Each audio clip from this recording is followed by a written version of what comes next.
Welcome, Dr. James Beckett, Sports Card Insights, here with Jason, Professor Sportscards YouTuber.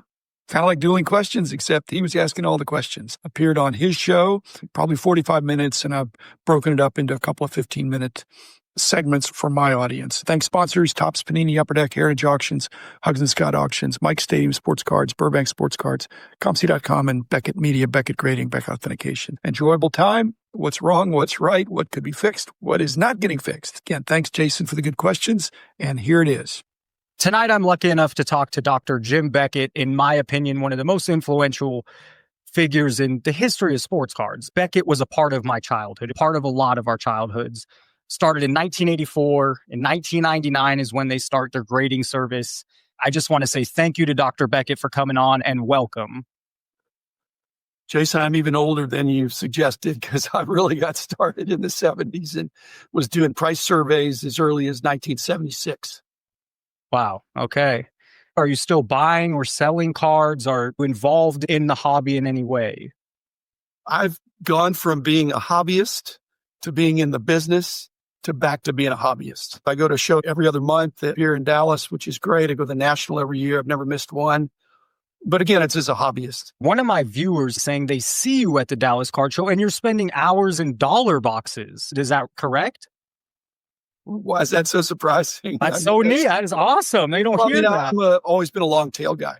All the price guides, they could be pretty thin if you only looked at the best cards in the best sets. But if you really tried to have a price guide that had every card in every set, and even the magazines got real thick, but the annual books. So I've always been a lifer and I've always been a long tail guy. And it's a treasure hunt. It's tiny treasure, but it's fun. That's me looking for some smaller value. I love it. Okay, I recently watched one of your podcasts titled Conflict of Interest. You mentioned a little bit of how the world has changed. It's more accepting, or just what society is. It's not just in sports cards. And I felt your guests really just brushed the subject off. So where would you say there is some conflicts of interest, even if no one cares? No, a lot of people care. Okay, I care. But not everybody cares.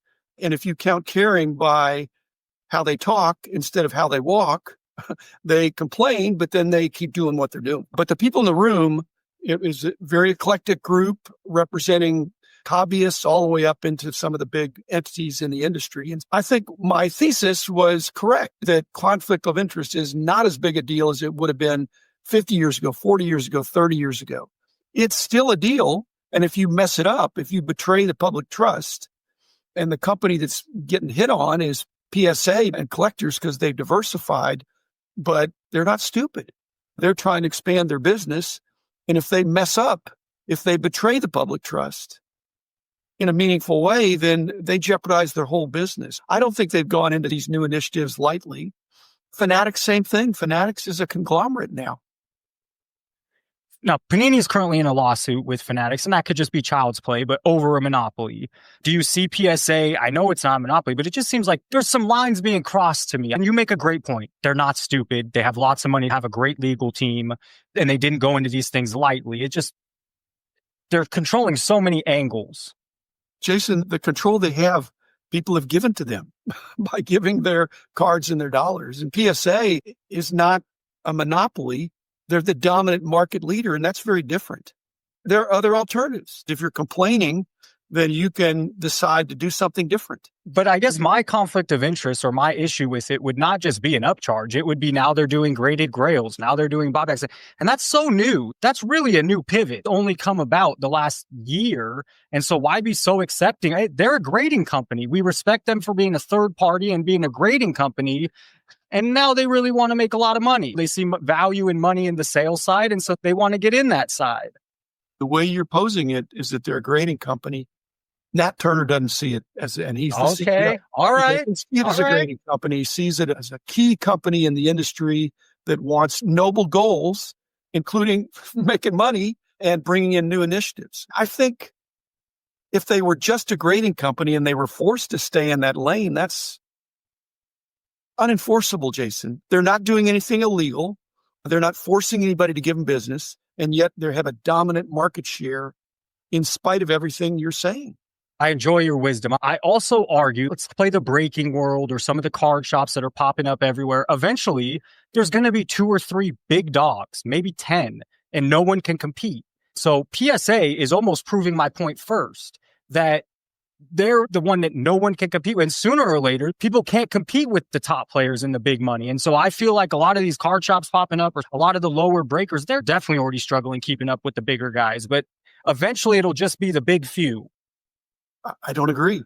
Okay. There's always going to be ebb and flow, and there's going to be some dominant players in every segment of the industry. Then there's going to be some disruptive small guys. One of the guys at the dinner was a smaller breaker who's doing just fine, okay, because he has a niche and he emphasizes customer service. The bigger companies get corporate, they get institutional. That's right. And they've got a lot of moxie and they're very glib. But when somebody decides where they want to go for their breaking experience, it's not always to go to the biggest. If this is all going to become big money, just point to every other thing in America. The mom and pop shops don't survive. Eventually, corporate does take over. No, mom and pops that try to do business as usual in the 20th century way do not thrive and maybe don't even survive. But there have been a number of them that have been adaptive and have embraced newer technologies and emphasizing customer service. Tom Brady's card vault, it's not going to be full service for the whole hobby. It's going to be a lot of customer care for the whales. Okay. But if somebody comes in there and just says, hey, I'm interested in something that's a $5 card, a $2 card, a $1 card, they're going to say, go to the next show or go to a different card shop that's the old-fashioned card shop. All our stuff is under glass. So there's more than one hobby. There's more than one alternative how you can experience it. And there still are card shops that are doing okay. But you can't compete directly with PSA and you can't compete directly with a major breaker or a major, very well-funded card shop. Jason, I'm not saying you're not at a disadvantage, but every business that is undercapitalized has a disadvantage. They've got to be nimble. They've got to emphasize customer service and relationships and build connections in their area. Probably can't go nationwide, but they can serve the customer well. Interesting observation, worrisome. It's not just Tom Brady. There's a lot of new card shops popping up. Is it going to be overly competitive where some of these don't survive, or we're just in a new era of the world? It's 2025 is what you're saying. It came up in the dinner. We have about 10% of the number of card shops, maybe 15% now compared to what we had. Wow. When Beckett Interesting. was at the peak. We had 20,000 card shops all over the country. Good insight. I mean, mostly in America. We had others around the world. So it's not overexposed compared to then. And yet that was overexposed. There were too many.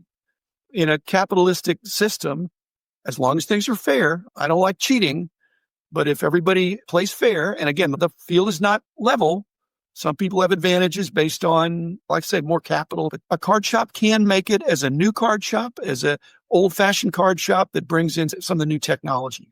Does a card shop have to have a breaking wing associated to survive, or not even?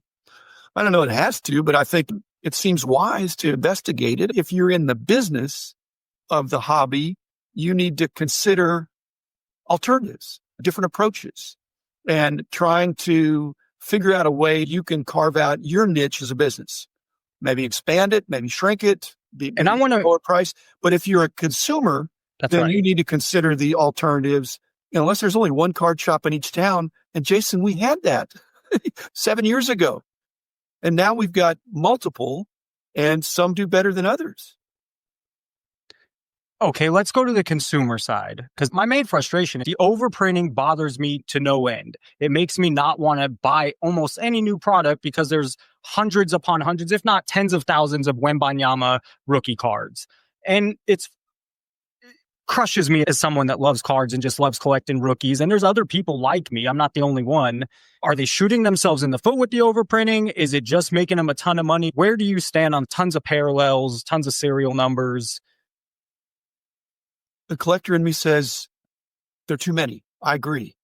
But I'm not the customer anymore. And I've been assured by people I know well at each of the companies that says they do focus groups, They try to get feedback. They have their own experience of being a long time in the hobby.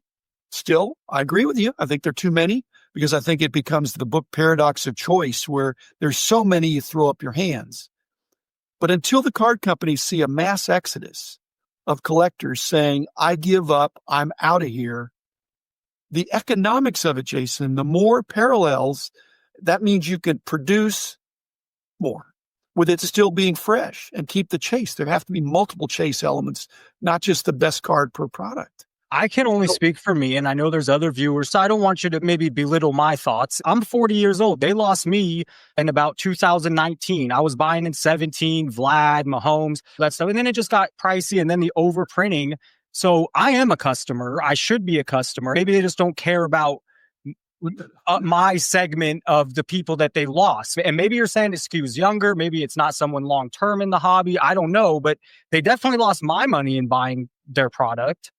There are many facets of the hobby. And in the old days, the entry point was buying an open product and opening it yourself. Nowadays, there are a number of other entry points, including breaking, including dollar boxes, including going to a card show, just seeing what you like, including mystery packs and repacks and things like that. So, Jason, I don't think you've left the hobby. No, I buy singles. But you're buying singles. You've made the alternative. In fact, that's why I go to the dollar box, because it's better to go and buy the singles. It's a better deal, but somebody has to buy the unopened product and open it and circulate it in. And they're never... People are going to lose money. And that stuff's a bad ROI. They're knowingly losing money, but you figured out, hey, this is a losing proposition. And many people figure out it's a losing proposition. And they think, I don't want a hobby that way anymore. But I'm glad there's new product coming out. And if I'm a player collector, I can pick and choose how developed of a rainbow I want to go after.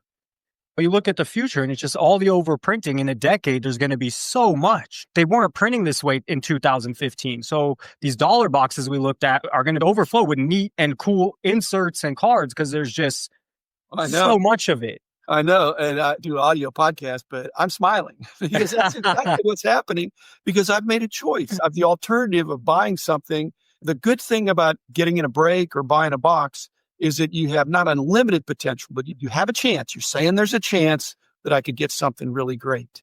But in the final analysis, your expected value is less than what you put in.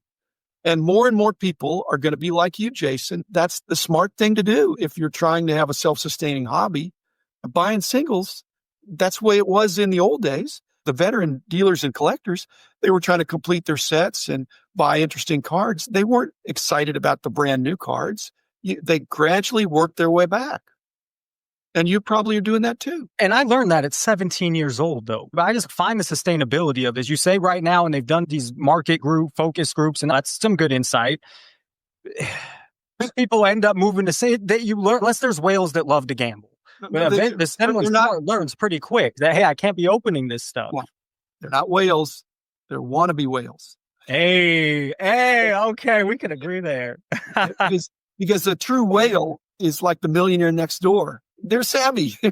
It's not the way to get rich is to make bad bets and to make a lot of them. Again, knowledge is key.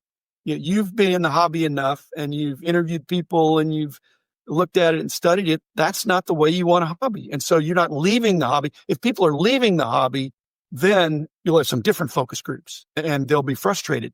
But people don't leave the hobby. They leave a segment of the hobby. They quit hobbying the same way. And that's why it's not a bubble. I've said it's like a whole bunch of LED lights that can be dimmed or are up. And if you have a BB gun and you shoot out a few LEDs, there's still a bunch more that are going. And so people are saying, I don't want to hobby that way. But you know what? I'm getting excited about soccer. World Cup's coming up. And then I heard there's some action with tennis. And then if those get overheated, then I don't want to do that anymore. I'm going to go to vintage football. And so there's so many choices, so many alternatives. I guess, but I have a lot of people that find my channel that I got in 3 months ago. I got in 6 months ago. I've got in within the last year. So I guess everyone takes a stance of everything's so rosy and great that I want to warn these people. And maybe I have to take a certain stance because it's YouTube, in a certain way because everyone else is going the other way. But I also just want other people to be informed, and I want them not to get burned in breaks. I guess I'm learning something about myself here. No, that's admirable, except that if there's $100 box, let's say, and you're the proprietor at the store, and the guy comes in and says, I want to buy this box. I heard there's some great stuff in there. Can I give you $100 for the box? If the shop owner says, you know what, your expectation is you average about $50 worth of stuff out of this box. And so I don't advise you buying it. I don't advise you buying it. Why don't you buy $50 worth of singles? You get exactly what you want. They're going to say, give me the box for $100. Don't try to talk me out of it, because I might get a $500 card. And you said, yet it's unlikely, but it's possible. The rush is fun. Why do people go to Vegas? Yeah. You expect to lose when you go to Vegas, but the most vocal people coming back from Vegas are not the ones who lost. They're the ones that either won or almost won, or I knew somebody that won. That's what's going on. So there's still this eternal optimism. And so when I try to be the voice of reason, you're trying to be the voice of reason. You know, in life, not everybody wants to hear it. They need to have some kind of failure to say, you know what? Jason's been telling me that. I wasn't listening, but boy, after a few months of this, I'm realizing I got a little pile of cards that I can't get much for, and I was spending my hard-earned money. You know, but people sometimes don't have a lot of control of aspects of their life. This is something where I can go into a show and I can decide whatever I want to do, and you can tell me it's wrong, but there are examples of making a wrong purchase that turned out fantastically because you've got the downtown or the kaboom.